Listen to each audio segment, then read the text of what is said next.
नमो बुद्धाय साथियों। इस समय मैं बोध गया की धरती पे हूँ। यहाँ पर 9वीं राष्ट्रीय बौद्ध धम्म संसद कार्यक्रम आयोजित किया गया है, जो अभय रथ बौद्ध के नेतृत्व में यह कार्यक्रम आयोजित किया गया है। और मैं यहाँ पर कुछ जानकारी लेना चाहता हूँ कि ये कार्यक्रम कितना दिन चलेगा, कैसा कार्यक्रम है। यहाँ पर प्रोफेसर सुमेधा धानी जी हैं, जो हरियाणा से चल करके आई हैं। मैं इनसे कुछ जानकारी करता हूँ। जनहित 24 न्यूज़ में आपका स्वागत है। धन्यवाद। आप अपना परिचय दीजिए हमारे चैनल पे। मेरा नाम प्रोफेसर सुमेधा धानी है और मैं हरियाणा के रोहतक ज़िले में महर्षि दयानंद यूनिवर्सिटी में प्रोफेसर के पद पे कार्यरत हूँ और यहाँ इस 9वीं बौद्ध संसद में भाग लेने के लिए आई हूँ। ये एक 4 दिवसीय कार्यक्रम है। आज इसका दूसरा दिन है और इसमें बौद्धों से संबंधित विभिन्न विषयों पर चर्चा की जाएगी। कल के दिन, जो कि हमारा इनॉग्रेशन दिन था, उस दिन देश के सबसे बड़े भिक्षु, महाथेरा,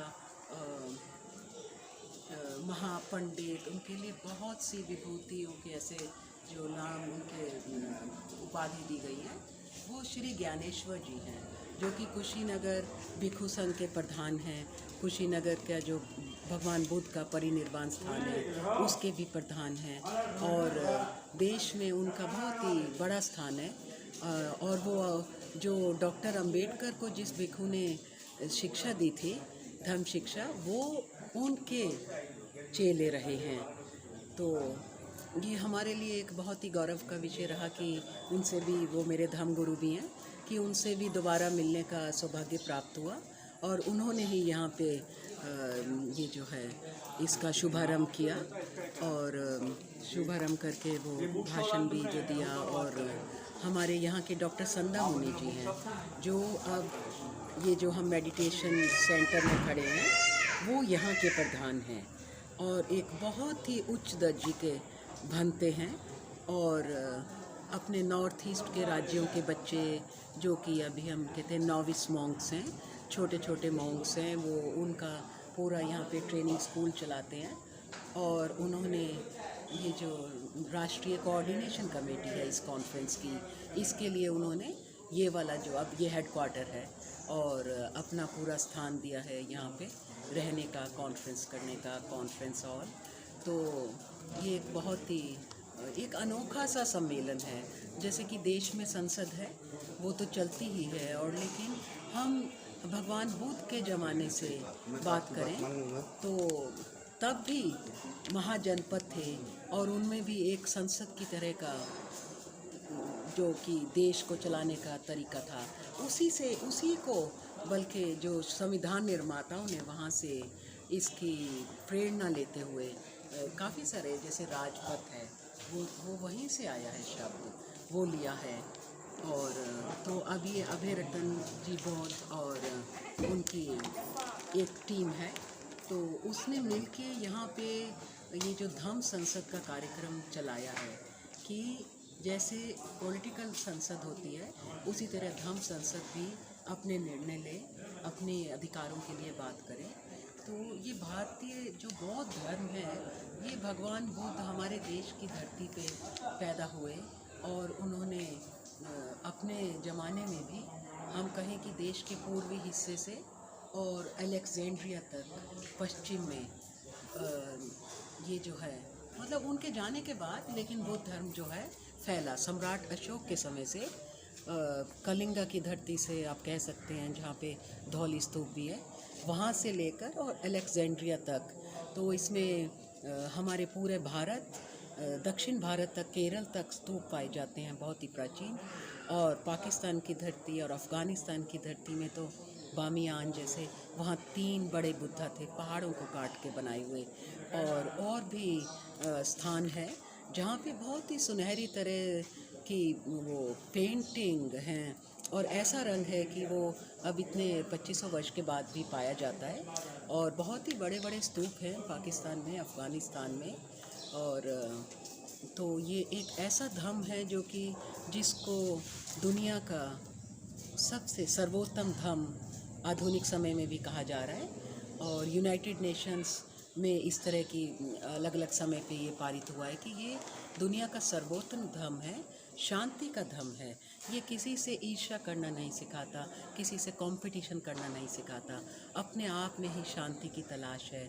और दुनिया भर में, विश्व भर में शांति, सहयोग, प्रेम, मैत्री, ये जो सब है, ये इसको फैलाने का स्थान मतलब हमें को यही सिखाया जाता है। तो आज हम भगवान बुद्ध की नगरी गया, बोध गया महाविहार के पास में है। यहाँ से हम चल के भी जा सकते हैं पैदल, और यही इंटरनेशनल मेडिटेशन सेंटर है, डॉक्टर संदा मुनि के द्वारा जो चलाया जाता है। तो बहुत ही खुशी का विषय है कि यहाँ पे धम्म संसद हो रही है। हम यहाँ पहले भी आए थे एक और धम्म संसद के लिए। तो ये जो मुद्दे हैं चलते आ रहे हैं प्रमुख बुद्धिस्ट स्थानों का, कि वो कैसे देश के रेलवे नेटवर्क से कनेक्टेड रहें, सुविधा रहें, जो व्यक्ति भगवान बुद्ध के बताए स्थानों पे या जहाँ पे उन्होंने तपस्या की थी, जहाँ ज्ञान प्राप्त हुआ, जहाँ वो गए, तो वो प्रमुख स्थान जो हैं, जैसे कि हम सब जानते हैं, अब वो आधुनिक समय में उसको नेपाल में चला गया है लुम्बिनी। तो लुम्बिनी से लेके ये बिहार, उत्तर प्रदेश के सारे स्थान हैं।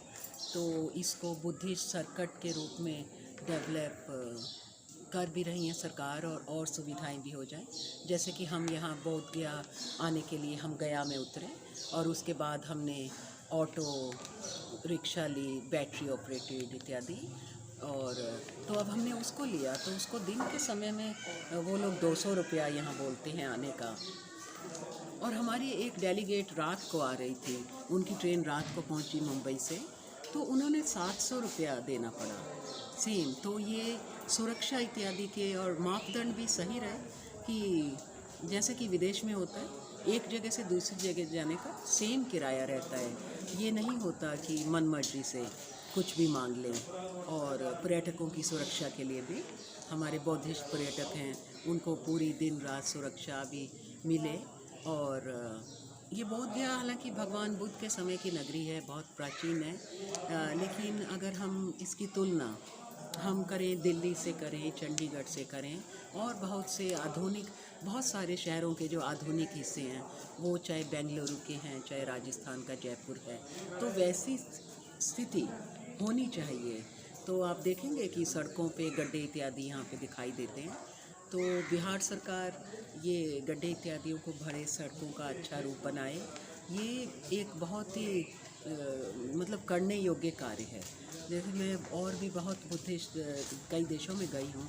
जैसे अगर हम थाईलैंड की बात करें, तो हमारे से बहुत छोटा देश है, वो एक तरह से हमारे 1-2 राज्य के बराबर है, लेकिन वहाँ पे सड़क पर एक भी गड्ढा नहीं पाया जाता। एक बहुत ही सुंदर ऐसा एक्सपीरियंस होता है कि आप थाईलैंड की सड़कों पे बाय रोड जा रहे हैं कहीं, और एक भी गड्ढा नहीं मिलेगा, बिल्कुल सड़क पे एक भी कमी नहीं दिखाई देगी।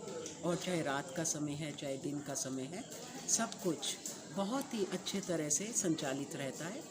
और हम कहें कि ट्रेन का नेटवर्क है, मेट्रो का नेटवर्क है, वो पूरे थाईलैंड को बहुत ही सुंदर तरीके से जोड़ता है।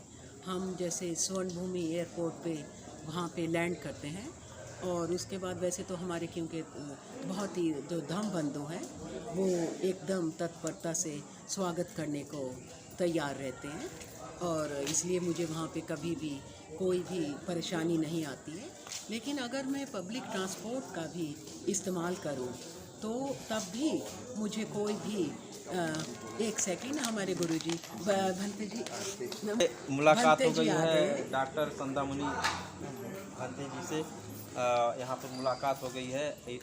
आपका ही ये बिहार है, और यहाँ पर मेडिटेशन सेंटर चलाया जाता है। तो हम कुछ गुरुजी से भी जानकारी लेना चाहते हैं। गुरुजी अध्यक्षता भी कर रहे हैं इस कार्यक्रम का, धम्म संसद की। धम्म संसद कार्यक्रम का अध्यक्षता भी कर रहे हैं गुरुजी। तो ये कार्यक्रम कितना दिन चलेगा गुरुजी, और ये कैसा किस तरह से कार्यक्रम है, आप जरा मार्गदर्शन। एक कार्यक्रम तो हम लोग 25 से 28 तक चलेगा, 4 दिन कार्यक्रम है। उसके बाद हम लोग जो इंडिया में बुद्धिस्ट सरकार के लिए हम लोग इधर में डिक्लेरेशन करेगा, कैसे बिका करेगा, कैसे करना पड़ेगा, ये वाला फैसला कर रहे हैं अभी जो, इसलिए 28 तक तो चलेगा। चलिए अच्छा गुरुजी कहीं जल्दी में है, जाना चाह रहे हैं, फिर मैं बाद में गुरुजी से जानकारी लेता हूँ। अभी प्रोग्राम भी स्टार्ट होने का है। हाँ, इसके लिए व्यवस्थापक आप अध्यक्ष भी हैं, इसलिए वंदना आप और कुछ इसी क्रम में कहना चाह रहे थे, बीच में गुरुजी हाँ आगे जी गुरुजी ब्रेक आगे हो गया, तो गुरुजी के आते तो हुए हम अभी आप आगे जो कहना चाहते हैं बताएं। अब भी हमारे लिए गुरुजी का यहाँ पे एकदम आना भी हमारे लिए सम्मानजनक बात है, और हमने गुरुजी का भी जो है थोड़ा सा बातचीत करी तो मुझे बहुत अच्छा लगा, गुरुजी आ गया। तो मैं ये कह रही थी कि मैंने और भी कई बुद्धिस्ट देशों में जाके देखा है, तो वहाँ बहुत ही साफ़ सुथरा वातावरण रहता है, सड़कों इत्यादि पे आप यहाँ बहुत गया देखिए। हाँ, लेकिन वहाँ पे इसलिए है, वहाँ पर जातिवाद नहीं है, यहाँ पर जातिवाद नहीं है। यहाँ पर धर्म में भी जातिवाद देखा जाता है, ये किस धर्म के हैं, किस समुदाय के हैं, इसलिए जहाँ जिस समुदाय की बस्ती है वहाँ पर डेवलप ज़्यादा होता है। अगर देखा जाए यहाँ पर अपने भारत में अगर सवर्ण समाज की बस्ती है तो वहाँ पर हर सुविधा रहेगी, लेकिन अगर मलिन बस्ती है, कोई गरीब बस्ती है तो वहाँ पर सुविधा दूसरा रहता है, भेदभाव होती है। तो यहाँ की सरकारें उस तरह कर रही हैं, तो वहाँ की सरकारों में भेदभाव, जहाँ जातिवाद जिस देश में है उस देश को उन्नत होने में समय लगेगा। जी, क्योंकि हमारा देश जाति से ग्रस्त है और ये उसी के मुताबिक देश चलता है। तो अगर हम देखें देश में अभी जैसे वो अयोध्या में राम मंदिर बनाया जा रहा है, तो एकदम से जल्दी एयरपोर्ट, सड़कें, भूमि अधिग्रहण हो गया, सब कुछ बहुत करोड़ों का जो मामला है, और जबकि वो बनने में भी नहीं आ रहा है, उसके पिलर्स में भी गलती जा रही है कि पिलर ठहर नहीं पा रहे हैं जल्दी में, जो ये सब आर्किटेक्ट्स ने प्लानिंग करी है दोनों लोगों जी। और ये हमारा तो बौद्ध गया का जो है बहुत ही प्राचीन स्थान है, सम्राट अशोक के समय से जो ये बना, और उन्होंने 84,000 स्तूप उसमें शिलालेख हैं, कई तरह की चीज़ें हैं, और ये बड़े बड़े बौद्ध विहार हैं। वो हमारे पूर्व के राज्यों से लेके, मतलब कि उड़ीसा, कलिंगा जो कहते हैं, बौद्धि, वहाँ धौली स्तूप है, वहाँ से लेके अलेक्जेंड्रिया तक ये पाए जाते हैं। और पूरे भारत में नीचे, मतलब पहले कभी लोग ये भी सोचते थे कि दक्षिण भारत में बुद्धिज़्म नहीं था, लेकिन दक्षिण भारत में पूरी तरह से बुद्धिज़्म आंध्र प्रदेश तक, तेलंगाना तक, केरल तक, ये जो है वहाँ पे स्तूप पाए जाते हैं। और जैसे कि अब हमने कुशीनगर भी जाके देखा, बौद्ध गया आते हैं, चाहे महू डॉक्टर अंबेडकर की जन्मभूमि में देखा, तो ऐसे खुली नालियाँ, सड़क का ठीक से ना बना होना, तो ये सब कुछ भारत, जैसे कि उन्होंने चंडीगढ़ को एक डेवलप सिटी बनाया, तो एक आधुनिक सिटी, तो अब उसमें ये सब बातें नहीं है। तो यानी कहने का मतलब है कि अगर देश करना चाहे तो वो कुछ भी कर सकता है, और उनका आज तक बौद्ध गया पे इस तरह का ध्यान नहीं दिया है। तो बौद्ध गया तो क्योंकि सम्राट अशोक के समय से ये स्तूप बना, महाबोधि विहार है, तो इसकी देख रेख, उसके आसपास टूट फूट का हाल और धूल मिट्टी जैसे, और सही ट्रांसपोर्ट भी ना हो पाना, और जो हम सब जानते हैं कि दुनिया के 80-90 देशों से जो है ना, वहाँ के बौद्धिस्ट लोग यहाँ आते हैं, और उन सब मैं कई देशों में गई हूँ, तो वहाँ पे बहुत अच्छे से सड़क, रेलवे, एयरपोर्ट बहुत सुंदर तरीके से रहता है। तो और वो हमारे देश की इज्जत करते हैं, क्योंकि उनके लिए ये बहुत भगवान बुद्ध का देश है, और वो उसको भगवान बुद्ध के देश के रूप में ही जानते हैं। और वो जब यहाँ एयरपोर्ट पे उतरते हैं और उसके बाद आसपास की जब सफाई नहीं दिखती है, तो ये मेरा मानना है कि वो उनके ऊपर अच्छा इम्प्रेशन नहीं जाता है, और ये देश के हित में है कि वो इसको करें, सही करें। कि अगर हम कहें, अब चंडीगढ़ भी 1950 से लेके आज तक जो अब तो और आधुनिक हो रहा है, और बहुत ही सुंदर वहाँ पे अलग अलग चीज़ों को डेवलप किया जाता है, चाहे वो म्यूज़ियम है, चाहे पार्क्स हैं, चाहे लेक हैं। तो उसी तरह हम ये एक ऐसा, ये जो नगरी है, ये ऐसी नगरी है जहाँ तो सारी दुनिया के टूरिस्ट ने आना है। क्योंकि भगवान बुद्ध को जहाँ ज्ञान प्राप्त हुआ उन्होंने उसको देखना है। तो ये इसको सही करना पहले आवश्यक है। तो जैसे कि मैंने आपको इसका थाईलैंड का एग्जांपल दिया, लाओसपीडिया कह सकते हैं, वियतनाम कह सकते हैं, कंबोडिया, ये छोटे छोटे देश हैं, हमारे एक राज्य के बराबर हैं, लेकिन वो बहुत अच्छे तरीके से उन्होंने सुंदर तरीके से सारे जो टूरिस्ट के स्थान हैं उनको मेंटेन करते हैं। आप श्रीलंका आपका बात खत्म नहीं हुआ था, आगे आप कुछ और करें। मैं यही कह रही थी कि ये जो बौद्ध धर्म है इसकी भारत में उत्पत्ति हुई है और ये सम्राट अशोक के समय से उन्होंने अपने बेटे, अपनी बेटी और अन्य भिक्षुओं को भेजा, चाहे वो श्रीलंका था, चाहे वो थाईलैंड था, तो उसको श्याम नाम भी दिया जाता था। तो मैंने थाईलैंड में जो ये कहिए कि बैंकॉक से 2-3 घंटे दूर का रास्ता है, वहाँ पे उस भंते का विहार देखा जिस भंते ने थाईलैंड में बुद्धिज़्म लाया था। और आज थाईलैंड में ये 95% बौद्धिस्ट लोग हैं और कदम कदम पे बहुत ही सुंदर बौद्धिस्ट विहार है और उनकी कला भी देखिए और उनका धर्म को जीने का जो एक तरीका है वो यहाँ से बहुत ज़्यादा फ़र्क है, बहुत ज़्यादा डेडिकेटेड है। छोटे छोटे बच्चों को भी धर्म के बारे पैदा होने से ही शिक्षा दी जाती है, तो उसको देख के बहुत ही आनंद आता है।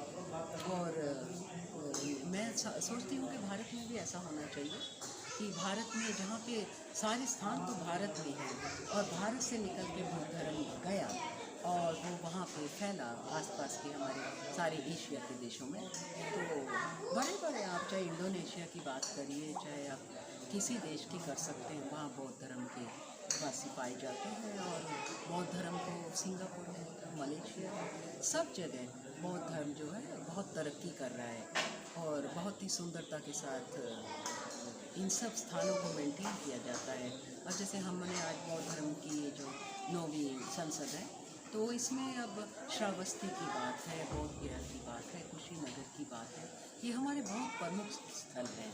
मोह की बात है और आने वाले समय में मैं अभी जी से प्रार्थना करूंगी कि अब जैसे कि मैं अजंता बुद्धिस्ट केव्स में गई थी, ये कोरोना से पहले की बात है, 2018-19।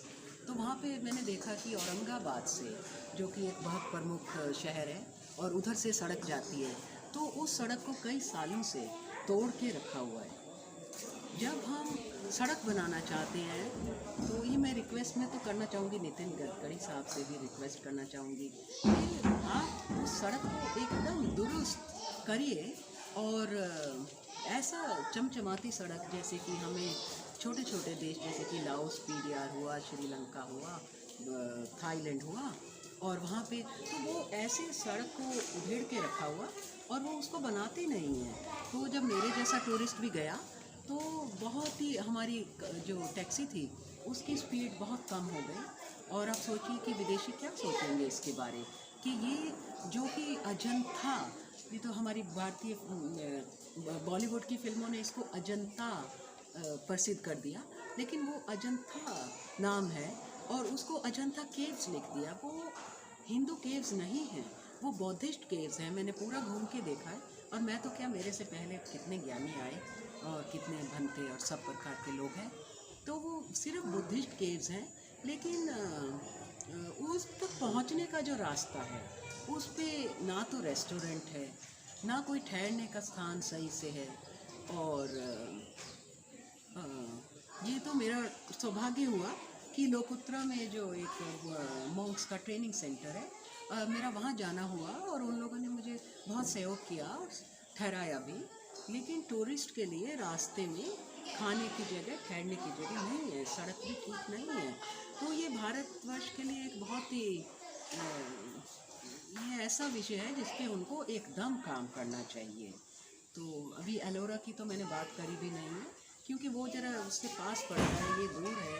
हम जो हमारे उत्तर भारत से आता है या दक्षिण भारत से आता है, तो अधिकतर लोग जो है जो रास्ता वो लेते हैं जो मैंने लिया, तो वहाँ पे सड़क जो है ठीक नहीं है। तो अब जो है धम्म संसद होने का समय हो रहा है, बाकी बात बाद में कर सकते हैं। तो वो बताएं, बहुत अच्छा लगा आपसे बातचीत करके।